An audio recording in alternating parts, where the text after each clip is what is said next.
Avtomobilsozlik dunyosida Nissan GT-R R35 alohida o'ringa ega. Uning Godzilla deb atalishiga sabab bo'lgan kuchli dvigateli avtomatlashtirilgan konveyerlarda emas, balki faqatgina inson qo'li bilan yig'iladi. Butun dunyo bo'ylab sotiladigan barcha GT-R motorlarini Yaponiyadagi maxsus xonada atigi bir nechta kishigina, ya'ni Takumi oliy toifali ustalar boshidan oxirigacha o'z qo'llari bilan bittalab yig'ib chiqadi.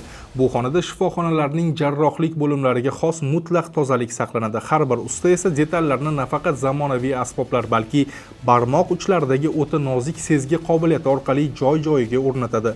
Eng asosiysi va eng e'tiborli tomoni jarayon yakunidagi yozuvdir. Dvigatel to'liq tayyor bo'lib, barcha og'ir sinovlardan muvaffaqiyatli o'tgach, usta dvigatelning ustiga o'zining shaxsiy ismi tushirilgan metall lavhachani o'rnatib qo'yadi. Bu oddiy bezak emas, balki ushbu motor mening qo'limda dunyoga keldi va uning sifatiga o'z ismim bilan javob beraman degan faxrli ma'noni bildiradi.